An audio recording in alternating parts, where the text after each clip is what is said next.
Modern resuscitation has transformed death from a singular, permanent threshold into a reversible biological process. Today, we can stop a heart, drain a body's blood, and bring a patient back to describe the experience. This relies on the dependence thesis, the medical assumption that every memory and feeling you have is a direct product of active neural pathways. When brain activity drops to zero, the thesis predicts that conscious experience must also stop. In 1991, the case of Pam Reynolds at the Barrow Neurological Institute provided a stress test for this theory. To remove a life-threatening tumor, surgeons had to put Pam into a state of total clinical standstill.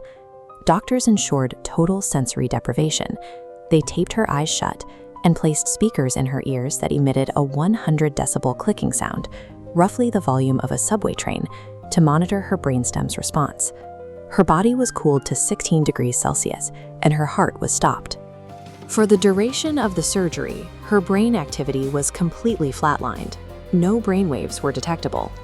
After the operation, Pam described the specific physical details of the surgical tools used on her, including a bone-cutting saw she likened to the handle of her electric toothbrush. Pam recorded physical data her brain was technically incapable of processing. This leaves a specific, documented gap in the dependence thesis, an observation made when the biological hardware Irving was effectively powered down.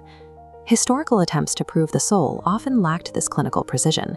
In 1901, Dr. Duncan McDougall weighed dying patients and claimed their bodies lightened by 21 grams at the moment of death. The experiment collapsed under scrutiny. When McDougall tested 15 dogs and found no weight loss, he didn't question his scales. He simply claimed that, according to his religious views, animals lacked souls. Science eventually moved toward more rigorous data. In 1975, Dr. Raymond Moody published a study of hundreds of clinical reports, identifying a universal sequence he termed the near-death experience, or NDE. Moody found a 4-stage pattern that appeared regardless of the patient's background: the sensation of a dark tunnel, a feeling of deep peace, a rapid review of their life, and the observation of their own body from a distance. Because this pattern is consistent across different cultures and religions, it suggests we are looking at a shared biological event rather than a unique spiritual one. This leads to the dying brain hypothesis. It argues that NDEs are not glimpses of another world, but the predictable mechanical failures of a brain under extreme physiological stress. Take the tunnel of light. This is a byproduct of how our visual cortex is wired. It has a high density of cells in the center to handle forward vision and fewer cells on the periphery. As oxygen levels drop, the sparse peripheral cells fail first, creating a ring of darkness. Meanwhile, the dense central cells misfire in a final burst of activity. To the person dying, this looks exactly like moving through a dark tunnel toward a bright light. The deep peace is the result of a massive endorphin release meant to mask trauma, while the life review is triggered by seizures in the temporal lobe, the part of the brain that stores our memories. Even the out-of-body floating sensation has a physical parallel. Fighter pilots experiencing high gravitational forces often undergo G-LOC, G-force-induced loss of consciousness. In centrifuge tests, volunteers who lose blood flow to the brain report floating sensations identical to NDEs.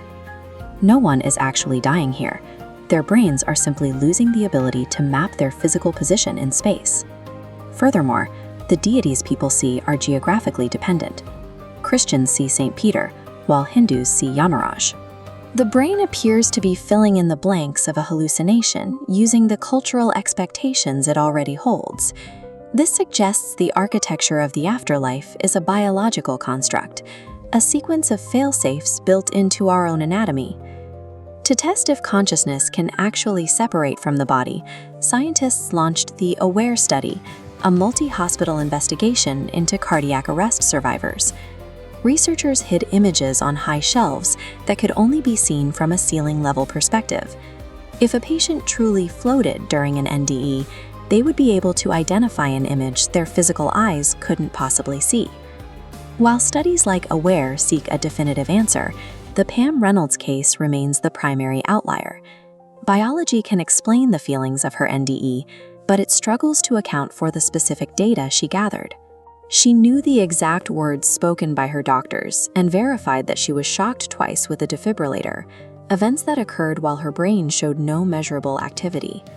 Tracking the neurochemistry of a hallucination is standard science, but explaining how a flat-lined brain observed verifiable external reality remains a documented anomaly that current models don't predict. A medical mystery isn't proof of the supernatural. It suggests our current understanding of physics is incomplete, but it also changes the focus of the NDE from the where to the what. If the life review is the brain's final universal biological process, then the content of that review matters. Palliative care nurses have documented what patients actually focus on during these final moments.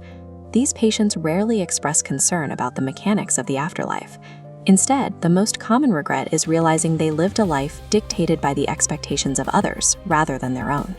If the afterlife is a projection of the dying brain, then our current existence is the only verified reality we have. The mystery of death serves as a reminder to maximize the life we are certain exists.